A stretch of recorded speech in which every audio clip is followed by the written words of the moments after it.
नमस्कार। इन खबर में आपका स्वागत है। बिहार विधानसभा चुनाव पे सबकी नज़र थी। परिणाम अभी रुझानों के रूप में सामने आ रहे हैं।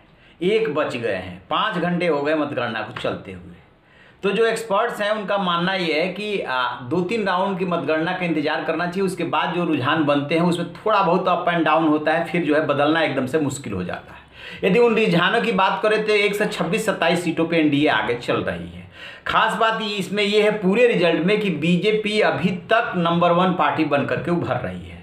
वो 72 सीटों पे लीड कर रही है। पिछले चुनाव में वो 53 सीटें जीती थी। सबसे बड़ी पार्टी आरजेडी थी जिसके पास 80 सीटें थी। 71 सीटें जेडीयू के पास थी। कांग्रेस के पास 27 सीटें थी। उस लिहाज से यदि विश्लेषण करेंगे तो सारी पार्टियां पीछे चल रही है। बीजेपी बहुत आगे निकल गई, 72 सीट, लगभग 20 सीटों की उसकी बढ़त है। जेडीयू जो है सिमट करके 45-47 के आसपास आ गई है, उस पर वो लीड कर रही है। आरजेडी को भी नुकसान होता हुआ दिख रहा है। कहाँ 80 सीट और कहाँ जो है लगभग 15 सीटों कम चल रही है, 65 के आसपास पे वो चल रहा है। 6 सीटों का नुकसान कांग्रेस को भी दिख रहा है। 1-2 सीटों का फर्क पड़ सकता है आगे चल करके, जब अपने अपने प्रभाव वाले इलाके आएंगे तो उसमें क्या होता है कि पॉलिटिकल पार्टी जो है लीड लेती हैं। तो अब देखना होता है कि ये मार्जिन कितने का चल रहा है कैंडिडेट वाइज। मान लीजिए किसी ने 10,000 की लीड ले ली, किसी ने 5,000 की ले ली, किसी ने 15,000 की लीड ले ली। तो जो लीड ज़्यादा ले लेता है और कहीं आकर के 1-2 हज़ार कम भी हो जाता है, उसको हराना मुश्किल हो जाता है। तो एक्सपर्ट्स के मुताबिक 3-4 राउंड की जब गिनती हो गई, कुल 16 राउंड की गिनती होनी है, तो जो ये रुझान है थोड़े बहुत अप एंड डाउन के साथ यही रहने हैं। चूंकि इस बार कोविड-19 का दौर है, अदरवाइज यदि सामान्य दिन होते तो 1 बजे तक तो एकदम क्लियर हो जाती थी तस्वीर। इसलिए बहुत सारे एहतियात बरत करके काउंटिंग हो रही है। तो मान के चलिए कि जहां एक सेंटर पे जो काउंटिंग हो रही थी तो वो आधी ही काउंटिंग हो पा रही है।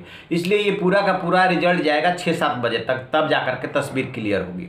बहरहाल अप्रत्याशित इसको इसलिए कह सकते हैं कि जितने भी एग्जिट पोल्स आए थे उन एग्जिट पोल्स ने महागठबंधन को बढ़त दिखाई थी ज़्यादातर ने, और कुछ ने आसपास ही मुकाबला दिखाया था। लेकिन 2 एग्जिट पोल ऐसे थे, एक्सिस और चाणक्य का, जो कि एक तरफा महागठबंधन की जीत दिखा रहे थे। चाणक्य ने जो कहा था वो 180 सीट महागठबंधन को दिया था और 55 सीटें एनडीए को दे रहा था, और एक्सिस ने जो है 150 सीटें महागठबंधन को दिया था और 80 सीटें इनको दे रहा था एनडीए को। तो इस तरीके से लगभग एक तरफा वो था कि महागठबंधन चुनाव जीतेगा और तेजस्वी यादव मुख्यमंत्री होंगे। कल उनका बर्थडे था तो इसी रूप में मनाया भी गया। उनके बड़े भाई तेज प्रताप, उनकी बहन और लोगों ने भी उनको भावी मुख्यमंत्री कह के ही संबोधित किया। लेकिन वो तेजस्वी यादव, उनकी पार्टी अपनी तरफ से एहतियात बरत रही थी कि जल्दीबाजी करने की जरूरत नहीं, जो उसमें होश खोने की जरूरत नहीं है। तो अब बाजी पलटी हुई सी दिख रही है। आपको बताऊंगा मैं कि 2 एग्जिट पोल ऐसे हैं जिन्होंने कि ये कहा था कि नहीं एनडीए ही जीतेगी, और उन दोनों एग्जिट पोल पे किसी ने बहुत ज़्यादा ध्यान नहीं दिया, क्योंकि कह सकते हैं कि अपेक्षाकृत वो कम चर्चित नाम थे। तो उन दोनों का मैं अलग से आपको वीडियो में जिक्र करूंगा कि वो कौन कौन से 2 एग्जिट पोल हैं जो जिता रहे थे एनडीए को। और उसमें से एक एग्जिट पोल तो ऐसा था कि जिसको कि दिल्ली यूनिवर्सिटी ने किया था। उसने दावा किया था कि हमारा जो सर्वे है, पोल है, वो सबसे ज़्यादा साइंटिफिक है। तो उसका जो सर्वे पोल है वही सही निकलता हुआ सा दिख रहा है। डिटेल हम चर्चा करेंगे दूसरे वीडियो में। तो आप रहिए ना बेखबर, देखते रहिए इन खबर।